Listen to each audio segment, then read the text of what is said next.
오늘 말씀의 제목은 죄인들을 불러 회개시키러 오신 예수 그리스도라고 하는 제목입니다. 누가복음은 1장 3절에 뭐라고 말씀했냐면, 모든 일을 처음부터 완전히 이해한 누가가 이방인들, 로마인, 그리스인들을 대상으로 기록한 책입니다. 예수님은 사람의 아들이라는 점을 부각하면서 역사적 정확성과 세심한 연구로 기록된 책입니다. 그리고 이 책은 사도행전과 연결되는 책이기도 합니다. 그래서 우리는 세심하게 이 책을 읽어야 합니다. 오늘 말씀을 통해서 예수님이 어떤 분이신가, 오늘 말씀을 통해서 예수님이 어떤 분이신가를 우리가 만나야 됩니다. 먼저 첫 번째로 예수님의 부르심과 레위의 반응에 대해서 나누겠습니다. 누가복음 5장 27절 28절에 보면은, 이 일들 뒤에 그분께서 나가시다가 레위라 하는 세리가 세금 받는 곳에 앉아 있는 것을 보시고 그에게 이르시되 나를 따르라 하시니 그가 모든 것을 버려두고 일어나 그분을 따르니라 라고 말씀했습니다. 자, 오늘 본문에 나와 있는 이 세리 레위는 누구입니까? 세리 레위가 누군가인가를 먼저 봐야 됩니다. 세리라는 직업은 그때 당시에 유대 사회에서 세무서에 근무하는 사람인데 죄인으로 취급을 했습니다. 그러니까 세무 공무원인데 죄인 취급을 했어요. 그렇게 된 이유는 여러 역사적, 사회적, 종교적 요인이 있었습니다. 먼저 왜 그랬냐면은 이 세리들이 그 당시 이스라엘을 지배하는 로마 제국과 긴밀하게 협력을 했기 때문입니다. 세리는 로마 제국을 위해서 세금을 걷는 일을 했습니다. 당시 유대인은 로마 제국의 지배를 받으면서 많은 세금을 내야 했습니다. 이것은 매우 불공정하고 억압적인 것으로 여겼습니다. 그런데 세리들은 로마 제국과 협력을 했단 말이죠. 유대 민족의 입장에서 볼 때는 세리들이 배신자였습니다. 그들은 로마의 압제에 동조하면서 동족의 고열을 짜내는 그런 역할을 했기 때문입니다. 뿐만 아니라 이 세리들은 부패와 착취를 일삼는 사람들이었습니다. 세리제도에 구조적 문제가 있었는데 로마는 각 지역의 세리들에게 일정 금액을 할당했습니다. 세금 할당을 했어요. 세리들은 이 목표치를 채우기 위해서 세금 액수를 정하고 거두어 드렸는데, 이 과정에서 원래 목표 금액보다도 더 많은 세금을 매겨가지고 거두어 드렸다는 겁니다. 그렇게 해서 어떻게 했냐면 자신들의 이익으로 챙겼다는 거죠. 더 많은 세금을 내서 이익으로 챙겨버렸습니다. 심지어는 가난한 사람들까지도 과도한 세금을 강제로 환수를 냈습니다. 그래서 세리라고 하면 보통 유대인들이 인식 속에서는 부패한 탐욕자, 이렇게 인식을 했습니다. 종교적인 이유도 있는데 세리는 유대 율법을 지키지 않는 사람들로 인식을 많은 사람들이 갖고 있었습니다. 그들은 이방인들과 자주 접촉하고 로마와 협력했기 때문에 종교적으로 부정하다고 여겼습니다. 그래서 그들은 그들의 공동체 활동에서 완전히 배제시켜 버렸어요. 죄인으로 낙인을 찍었습니다. 바리새인들과 종교 지도자들은 세리를 영적으로 도덕적으로 타락한 존재로 여겨서 상대를 하지 않았습니다. 사회적 낙인을 지켰는데 유대 사회에서는 세리를 사회의 최하층으로 간주를 했습니다. 그래서 세리를 매춘부와 도둑 같은 부류와 동등하게 취급하였고 세리들과 교제하는 것조차 불결한 행위로 여겼습니다. 유대인들은 세리를 동족을 희생시키며 개인적인 부를 쌓는 부정하고 탐욕스러운 존재라는 이미지가 각인되어 있었습니다. 자, 그렇다면 오늘 본문에 나오는 레위는 누굽니까? 레위는 지금은 세리로서 등장하지만, 세관에 앉아있는 사람으로 등장하지만 결과적으로 나중에는 예수님의 12제자 중 한 명이 되었고 신약 성경에서 마태복음을 기록한 기록자가 되었습니다. 이름이 두 가지예요. 마태 그리고 레위. 마태라는 이름은 그리스어식 이름입니다. 하나님의 선물이라는 뜻이 있어요. 레이는 히브리식 이름입니다. 그의 유대적 배경을 나타내는 거죠. 복음서에서 두 이름이 모두 언급되면서 동일 인물로 이해가 됩니다. 마태라는 이름은 복음서 기록자로서 더 널리 알려졌습니다. 그의 직업이 뭡니까? 바로 세리, 세금 징수원입니다. 세리로 일했습니다. 당시 세리는 로마 제국을 위해서 세금을 걷는 직업으로서 유대인 사이에서 죄인 취급을 받았다고 그랬죠? 마태는 가버나움에서 세리로 활동했던 것으로 보입니다. 그런데 오늘 본문에 보니까 예수님께서 그를 부르셨습니다. 마태는 자기가 예수님께 부르심을 받은 내용을 직접 마태복음서에도 기록했습니다. 마태복음 9장 9절부터 13절에 보면은 누가복음 내용과 같이 기록되어 있어요. 같은 내용이 기록되어 있습니다. 마태복음 9장 9절에 보니까 예수님께서 거기를 떠나 지나가시다가 마태라 하는 사람이 세금 받는 곳에 앉아 있는 것을 보시고 그에게 이르시되 나를 따르라 하시니 그가 일어나 그분을 따르니라. 자, 마태복음서에서는 자기를 이야기할 때 마태라 하는 사람이 세금 받는 곳에 앉아 있다 이렇게 이야기를 했습니다. 마태라고 기록되어 있어요. 그런데 누가복음에서는 레이라고 기록되어 있습니다. 레이라고.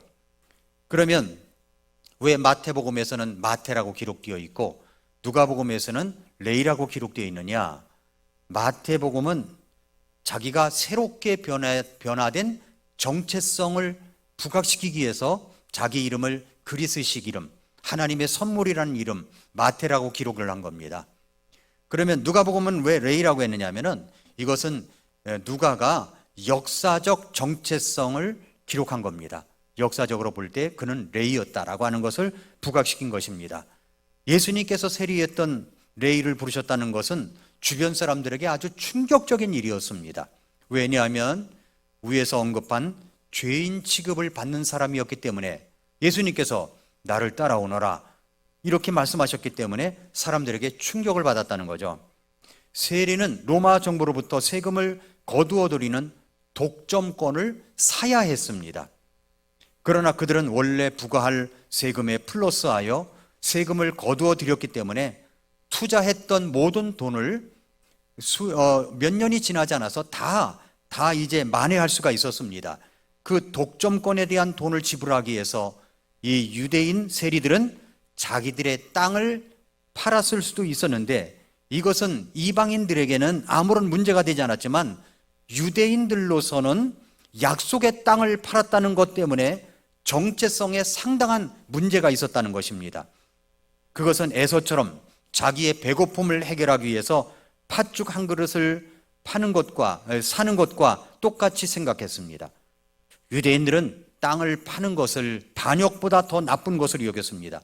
세리들은 동족을 배반했고 유산을 버렸으며 하나님의 성전을 멸시하고 율법을 멸시했던 사람들이다 이렇게 인식이 됐던 거죠.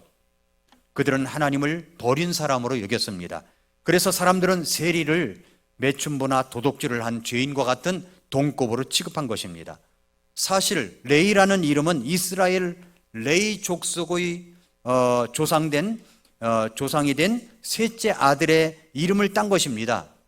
그러나 마태 레이는 조상의 믿음을 가진 사람이 아니었습니다. 그는 배신자였고 그는 죄인이었습니다. 이런 레이를 예수님께서 지나가시다가 그를 부르셨습니다. 나를 따르라, 나를 따르라. 이 말을 듣고는 주변 사람들은 깜짝 놀란 거죠. 아니 어떻게 이런 죄인을 예수님께서 부르실 수가 있는가? 이들은 방금 전 나병 환자를 고치시고 마비병 환자를 고치셨던 예수님으로 이런 예수님의 말씀을 더 듣고자 따라왔던 사람들인데 그런데 세리 레이를 부르신 겁니다. 5장 28절에서 나를 따르라 하니까 이 세리 레이가 그가 모든 것을 버려두고 일어나 그분을 따르니라 라고 말씀을 했습니다. 이 간단한 한 구절이지만 이것은 엄청난 것을 담고 있는 구절입니다. 모든 것 속에 무엇이 들어가 있을까요? 모든 것을 버려두고 그랬는데 이 모든 것 속에는 자기의 직업이 들어가 있습니다. 세리라는 자리는 아무나 차지할 수 있는 자리가 아닙니다. 사람들에게 손가락질 당하는 직업이지만 수입으로 보자면 안정된 직업이었어요. 그런데 이런 안정된 직업을 버립니다. 예수님을 따르기 위해서 그렇게 했습니다. 자신의 직업과 가진 모든 것을 버려두고 따라갈 정도로 예수님을 따르는 것은 그만큼 가치가 있다는 판단을 한 것이죠. 이런 판단을 하게 된 동기는 아마도 가버나움에서 예수님께서 행하신 사역 때문일 것입니다. 누가복음 5장에서만 보아도 예수님은 나병 환자를 고치셨습니다. 마비병 환자를 고치셨습니다. 그는 어렸을 때부터 들었던 구약성경 말씀을 생각했을 것입니다.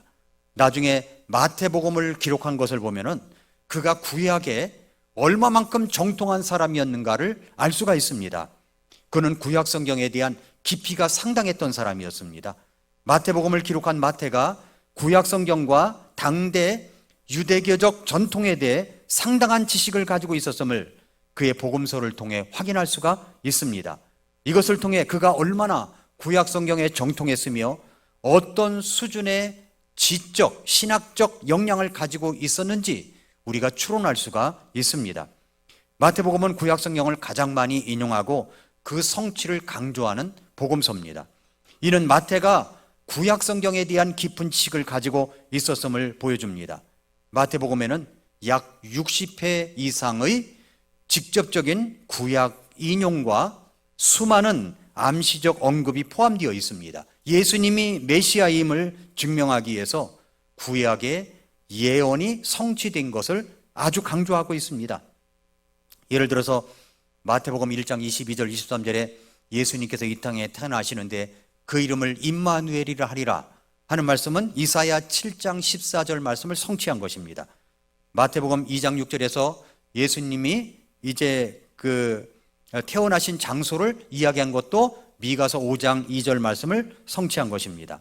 그러니까 그는 유대인이 가진 메시아적 기대와 구약의 맥락에서 예수님의 사역과 삶을 해석하는데 아주 능숙했던 사람이라고 생각해 볼 수가 있는 거죠. 이는 구약의 율법, 대언서, 시가서에 대한 포괄적인 이해를 가지고 있었다는 것입니다. 뿐만 아니라 구약 배경과 유대 전통에 대한 지식이 있었던 사람이었습니다. 마태복음은 구약 성경의 예언과 율법을 유대적 관점에서 상세히 해석하고 적용을 합니다. 마태가 단순히 구약 성경을 암기한 정도를 넘어서 신학적으로 깊이 있는 이해를 가지고 있었음을 이야기하는 겁니다. 예를 들어서 율법과 예수님의 가르침, 예수님께서 마태복음 5장부터 7장에서 산상수훈을 말씀하셨죠. 예수님의 가르침은 율법의 본질과 깊이를 드러내는 내용입니다. 마태는 이것을 예수님과 유대인의 율법과 전통을 연결짓는 방식으로 기록을 했습니다. 뿐만 아니라 유대교의 전통과 풍습에 대한 건데 세부적인 유대 전통과 풍습이 복음서에 자주 등장하는데 이것은 마태가 유대인의 삶과 종교적 실천에 아주 익숙해 있었다고 하는 것을 보여주는 겁니다. 그뿐만 아니라 그는 세리로서의 전문적 지식을 가지고 있었어요. 그러니까 문서 능력이 아주 뛰어났던 사람이라는 겁니다. 세리는 기록과 그리고 계산에 능숙해야 했습니다. 이것은 마태가 예수님의 말씀을 사건을 체계적이고 그리고 정확하게 기록할 수 있었던 기반이 되었다고 우리가 생각할 수가 있습니다. 뿐만 아니라 마태는 그리스어, 아람어 그리고 이제 이런 것에 능통했어요. 헬라어, 아람어도 능통했다는 거죠. 세리로 일하면서 로마 제국의 공용어인 그리스어와 유대 지역에서 사용된 아람어를 유창하게 구사했을 가능성이 높다는 거죠. 이것은 복음서 기록과 전파에 아주 중요한 역할을 한 것입니다. 문서와 능력도 뛰어났던 사람입니다. 마태복음의 구조는 아주 체계적이고 논리적입니다. 이것은 마태가 단순한 구두 기록자가 아니라 아주 논리적이고 신학적으로 정교한 저술 능력을 가진 인물이었다는 것을 보여주는 것입니다. 마태복음의 구조는 신학적 깊이가 있는 책입니다.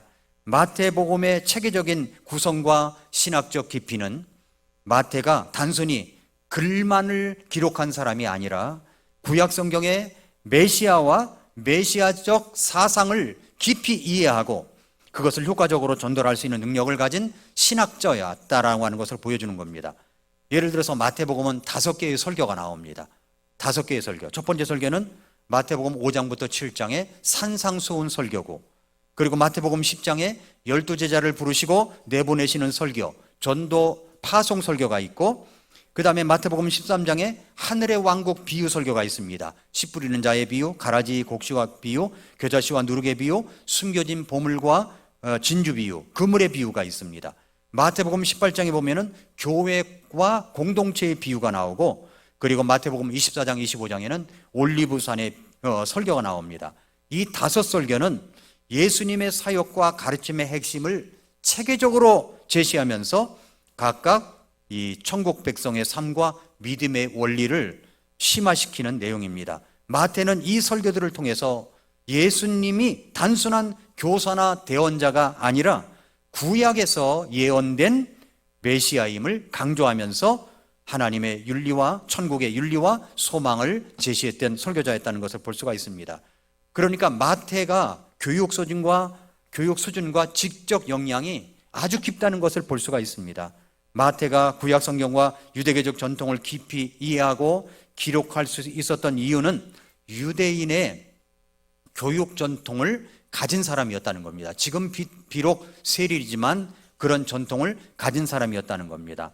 당시 유대인 남성들은 기본적으로 율법, 토라를 교육받았습니다. 마태도 어려서부터 율법과 대언서에 대한 교육을 받았을 가능성이 높다는 겁니다. 예수님을 따르고서부터 그는 이런 잠재적 능력이 빛을 발했다. 우린 이렇게 해석할 수가 있는 겁니다. 자, 누가복음 5장 28절에서 그가 모든 것을 버려두고 일어나 그분을 따르니라 그랬습니다. 레이는 모든 것을 버려두고 일어나 주님을 따라갔습니다. 주님을 따라갔어요. 자, 그렇다면 우리 자신을 생각해 보십시다. 여러분을 우리 주님이 부르셨습니다. 먼저 예수님은 우리를 구원으로 부르셨습니다. 어느 날 어떤 사람을 통해서 복음을 들었습니다. 내 자신이 죄인임을 깨닫게 되었습니다. 내 자신을 위해서 예수님께서 십자가에서 내 죄를 위해서 죽으신 것을 들었습니다. 내 죄 때문에 아무 죄도 없으신 하나님의 아들 예수님께서 죽으셨습니다. 이것은 얼마나 감사한 일입니까? 여러분을 부르십니다. 어떻게 하시겠습니까? 저 같은 경우는 1978년 5월 14일 날 구원으로 저를 부르시는 말씀을 듣고 회개하여 예수님을 구주로 믿고 영접을 했습니다. 그때 당시에 일을 생각해 보면 어제 일처럼 그렇게 생생할 수가 없습니다. 여러분은 그런 때가 분명히 있었습니까? 구원받은 사람이라면 누구든지 다 가지고 있습니다. 예수님은 구원으로 우리를 부르실 뿐만 아니라 주님께서는 우리를 따라오라고 하십니다. 나를 따르라. 나를 따르라.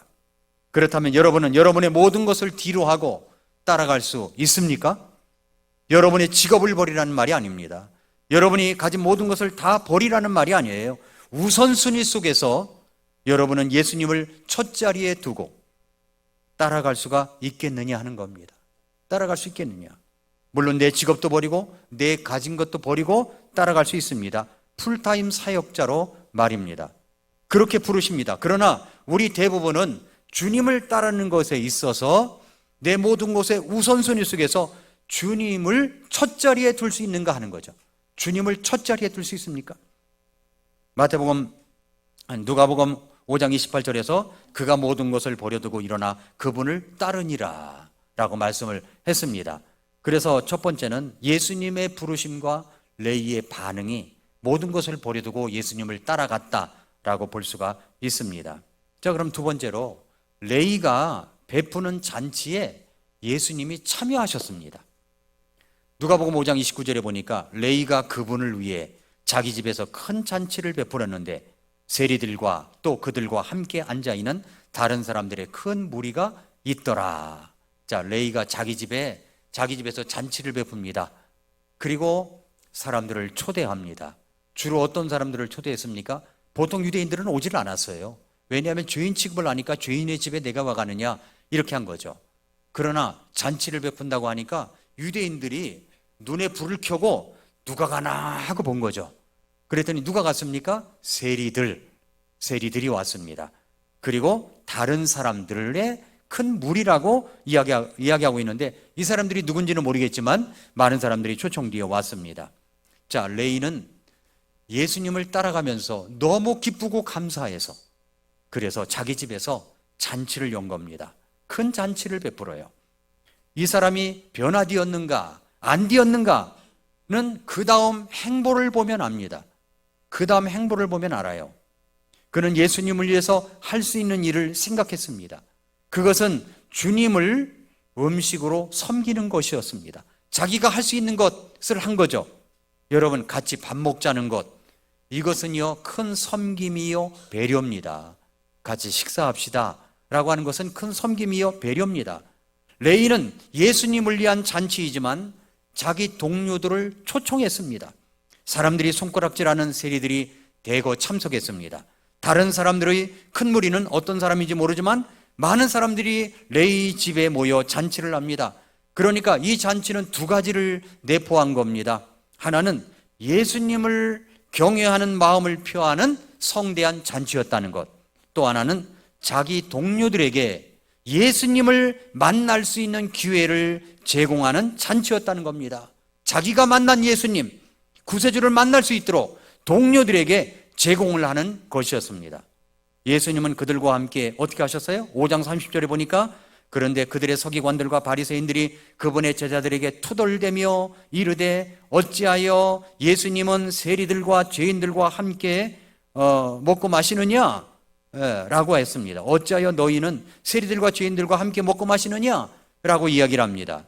그렇습니다. 예수님은 세리들과 죄인들과 함께 먹고 마셨습니다. 즐겁게 대화하셨습니다. 그들과 함께 즐기셨습니다. 사람들이 죄인이라고 손가락질하는 사람들과 함께 품위를 잃지 않으시면서도 그들과 어울리면서 식사를 하셨다는 겁니다. 이것을 사람들은 뭐라고 합니까? 비방을 하죠. 어찌하여 너희는 세리들과 죄인들과 함께 먹고 마시느냐? 우리는 어떤 사람들이었습니까? 여러분은 어떻게 해서 초대받아서 여기까지 오셨습니까? 우리를 보면은요, 이 교회 나온 사람들 보면은 다 천부여 의지 없어서 손 들고 옵니다. 나는 죄인입니다. 자수한 사람들이 모인 거예요. 자수한 사람들이. 나는 죄인이 아닙니다. 나는 예수님 없이도 의롭게 살아갈 수가 있습니다 라는 사람들은 교회당에 오지 않아요.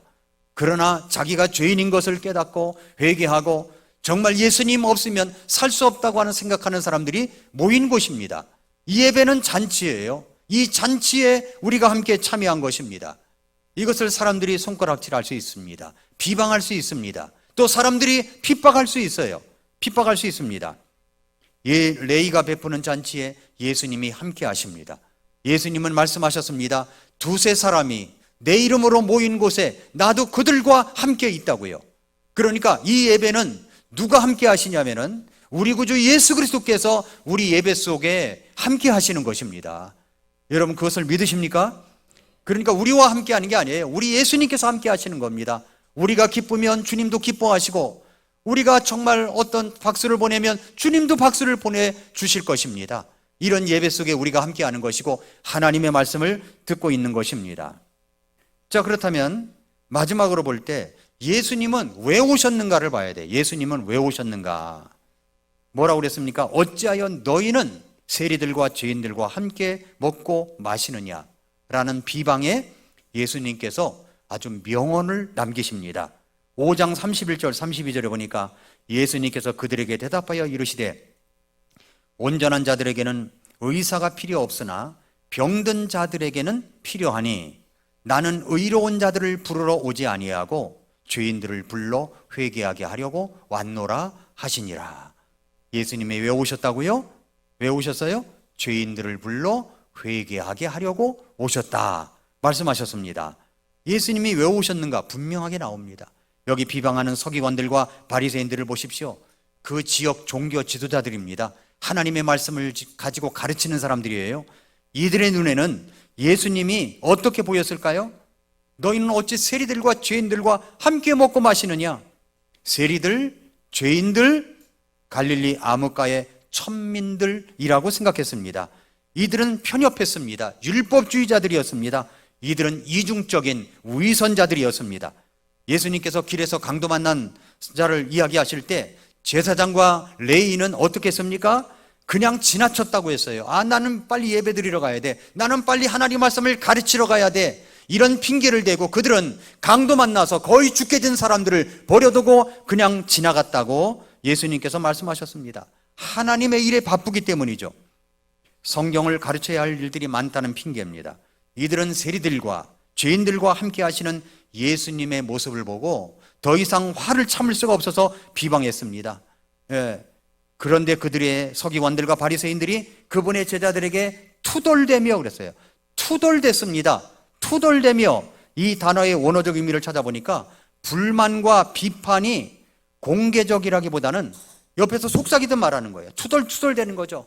수근거리는 뉘앙스를 잘 전달합니다.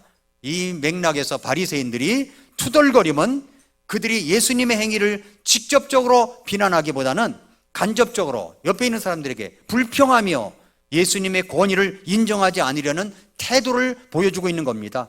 투덜대며 이르되 어찌하여 너희는 세리들과 죄인들과 함께 먹고 마시느냐. 예수님은 어떤 분이십니까? 예수님은 왜 오셨습니까? 예수님께서 직접적으로 말씀하셨죠. 병든 자애들에게는 의사가 필요하다고 그랬어요. 나는 의로운 자들을 부르러 오지 아니했다. 병든 자, 죄인을 불러 회개시키러 오셨다 말씀하셨습니다. 병자와 의사의 비유를 하셨습니다. 예수님은 건강한 자에게는 의사가 필요 없고 병든 자에게야 필요하다고 했죠.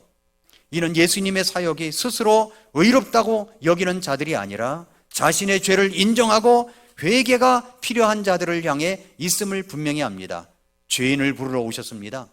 예수님은 나는 의로운 자들을 부르러 오지 아니하고 죄인들을 불러 회개하게 하려고 오셨다 말씀하셨습니다. 이 구절은 예수님의 사역 전체를 요약하는 말씀으로 보입니다. 예수님은 단지 도덕적인 교사로 오신 게 아닙니다. 죄인을 구원하시기 위해서 이 땅에 오셨습니다. 그래서 이 본문을 통해서 이런 교훈을 우리가 메시지를 받을 수가 있습니다. 하나님은 소외된 자와 죄인을 찾으신다는 거예요. 소외된 자와 죄인을 찾으십니다. 하나님은 우리를 그렇게 부르셨습니다. 우리는 세리 레위처럼 부름받을 자격도 없는 사람들이었습니다. 그런데 하나님의 은혜로 초대받은 사람이 된 거예요. 제자의 삶은 즉각적인 순종과 헌신을 요구합니다. 레위처럼 예수님의 부르심에 모든 것을 내려놓고 따르는 자세가 필요한 거죠. 복음은 배타적이지 않으면서 모든 사람에게 열려 있습니다. 죄인을 부르러 오신 예수님의 모습을 본받아서 우리도 복음을 모든 이들과 나누어야 된다는 것을 이야기하고 있고, 여기에 마태는, 레위는 회개와 겸손으로 예수님께 나아갔다는 모습을 보고 우리도 그런 자세를 필요로 하고 있다라고 하는 겁니다. 자, 마태복음 9장 9절에서 자신을 마태라고 드러냈죠. 레위라고 하지 않고 마태라고 했죠. 왜 레위라고 하지 않고 마태라고 했을까요? 그것은 마태라는 이름을 드러내므로 자신이 새로운 정체성과 은혜를 받은 사람이라는 것을 강조하기 위해서 마태복음에서 그렇게 자신의 이름을 마태라고 한 겁니다. 마태는 하나님의 선물이라는 뜻을 갖고 있습니다. 예수님을 만난 후에 그의 삶이 은혜로 변화되었음을 상징적으로 나타내는 것입니다. 그러면 레위였던 이 마태는 언제부터 이 이름을 붙이게 되었을까요? 레위가 마태라는 이름으로 불리기 시작한 시점에 대해서 성경은 명확하게 언급하지는 않습니다. 그렇지만 몇 가지 유추해 볼 수가 있는데, 마태복음은 레위가 기록한 복음서입니다. 그런데 마태복음에서 자신이 기록한 책에서 자신을 소개할 때 마태라고 소개합니다. 마태라고. 이것은 예수님의 부르심 이후에 자신은 새로운 사람이 되었다, 새로운 정체성을 나타나기 위해서 마태라는 이름을, 하나님의 선물이라는 이 이름을 사용하기 시작했다는 것입니다. 여러분, 시몬이 베드로라고 그랬죠? 사울을 바울로 불렀습니다. 여기 레위는 마태라고 불렀다는 겁니다. 하나님의 선물을 받았다는 거죠. 은혜로 나를 부르셨다는 겁니다. 그래서 누가복음은 역사성을 기록하기 위해서 레위라고 했지만은 마태는 마태복음서에서 자신을 마태라고 이야기한 겁니다.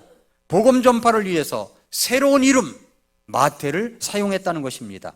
레이라는 이름은 유대적인 뉘앙스가 강합니다. 과거 세리로서의 부정적인 이미지를 포함할 수가 있습니다. 반면에 마태라는 이름은 하나님의 은혜를 강조하면서 유대인과 이방인 모두에게 긍정적인 인상을 줄 수 있었습니다. 복음서를 기록하면서 자신을 마태로 부른 것은 자신의 삶이 하나님의 은혜로 변화되었다는 것을 증언하는 그런 시도다라고 볼 수가 있습니다. 그런데 마태는요, 참 겸손한 사람이에요. 왜 그러냐면은 나중에도 보겠지만 마태는 자신의 과거의 직업이 뭐라고요? 세리였죠, 세리. 세리라는 직업, 사람들이 세리라고 하면 죄인 취급을 하는 그 직업을 감추질 않았어요. 감추질 않았습니다. 마태복음 10장부터 보면은 12제자를 부르시는 12제자 이름이 쭉 나옵니다. 그런데 12제자 이름을 쭉 이야기하면서 이름을 다 소개해요. 그냥 이름만 이야기합니다. 그런데 자신의 이름을 이야기할 때는 그냥 마태라고 하지 않고 마태복음 10장 3절에 보니까 빌립과 바들로메와 도마와 세리 마태와 이렇게 기록했습니다. 저는 이 구절을 보고 깜짝 놀랐어요. 아니 그냥 마태라고 할 수 있는데 왜 세리 마태라고 했을까? 다른 사람은 그냥 다 소개했습니다. 그런데 자신은 세리 마태라고 소개합니다. 왜 그랬을까요? 겸손하다는 거죠. 자신의 직업을 감추지 않았습니다. 자신은 세리였다는 거예요. 죄인이었다는 겁니다. 이 죄인이 예수님의 12제자 이름 속에 들어갔다는 것이 너무나 감격스러워서 다른 사람은 다 이름만 언급되었지만은 이 마태는 세리 마태라고 부른 것입니다. 마태복음은 유대인들이 1차적 독자입니다. 그래서 예수님을 왕으로서 오신 메시아임을 강조하는 책입니다. 따라서 마태는 자신의 이름과 배경을 드러내므로 유대인 독자들에게 예수님의 은혜와 부르심이 죄인들이라고 할지라도 동일하게 적용한다는 메시지를 전달하고자 했는 겁니다. 자신의 이름 소개하는 것조차도 자신의 이름만 얘기한 게 아니라 세리 마태라고 했기 때문입니다. 하나님의 선물이라는 뜻이죠. 여러분은 그처럼 하나님의 선물을 받아들인 적이 있으십니까? 예수님을 구주로 영접한 적이 있으십니까? 오늘 밤에 이 세상을 떠난다면 천국에 갈 수 있는 확신이 있으신가요?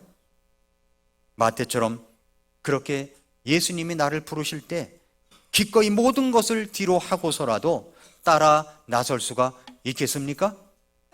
이 말씀을 우리에게 주시고 있는 겁니다. 오늘 말씀에 마태는 예수님이 부르셨을 때 모든 것을 버려두고 예수님을 따라갔습니다. 그만큼 예수님을 따르는 것은 가치가 있는 겁니다. 예수님을 믿는 것도 이것은 천국과 지옥의 이 차이처럼 놀라운 가치가 있는 겁니다. 예수님을 예배하는 것도 그만큼 가치가 있는 겁니다. 그래서 우리는 어떻게 쓰든지 우리가 건강만 허락한다면 모두 다 나와서 정말 이렇게 하나님 앞에 예배를 드려야 되는 이런 가치가 우리에게 있는 것입니다. 그리고 예수님이 오실 날이 정말 얼마 남지 않았는데 이때 우리가 해야 될 일은 주님께서 우리에게 부여하신 사명, 나 같은 자를 구원받게 하셔서 이 땅을 살아가게 하는 그 목적을 분명히 하고 여기 마태처럼 하나님의 선물이라는 이 마태처럼 주님을 드러내는 이런 모습들이 우리에게 있어야 된다는 말씀입니다. 성도 여러분, 지금은 정말 말세의 지말입니다. 예수님 오실 때가 얼마 남지 않았습니다. 세상은 말이죠, 모든 것이 전 세계적으로 작용화되어 가고 있습니다. 이때 우리가 어떻게 살아가야 되겠습니까? 예수님 오실 때가 얼마 남지 않은 이때에 주님의 뜻을 생각하며 주님을 따라가는 저와 여러분들이 될 수 있기를 축복합니다. 기도하겠습니다. 이 시간 조용히 머리 숙여 기도하겠습니다. 혹시 여러분 가운데 내가 죄인인데 나는 구원받지 않았는데 나도 구원받고 싶다, 이런 마음이 혹시 일어나지 않으십니까? 제가 구원받고 싶습니다, 저는 정말 예수님을 내 마음의 구세주로 영접하기를 원합니다. 이렇게 결심하시는 분이 계신다면 위에서 기도해 드리겠습니다. 여러분 가운데 목사님, 저는 아직 구원받지 못했습니다. 그러나 제가 구원받기를 원합니다. 목사님, 저를 위해서 기도해 주십시오 라고 생각하시는 분이 계시면 잠깐 오른손을 들었다 내려주시기 바랍니다. 그런 분 계십니까? 그런 분 계십니까? 성도 여러분, 주님이 우리를 부르셨습니다. 얼마나 감사합니까? 여기 레이처럼 마태처럼 잔치를 베풀고 사람들을 초대해서 예수님을 기꺼이 소개할 수 있는 기회를 했던 것처럼 우리도 그렇게 해야 됩니다. 예수님 오실 날이 얼마 남지 않았습니다. 사랑하는 가족들, 이웃들, 이분들을 주님께로 인도해야 됩니다. 이런 사명이 우리에게 있다는 것을 기억하고 하나님의 선물을 받은 자로서 아름답게 살아가는 우리들이 되어야 되겠다고 하는 결심이 오늘 결심해야 됩니다. 이 시간 같이 그런 결심을 주님 앞에 기도하겠습니다.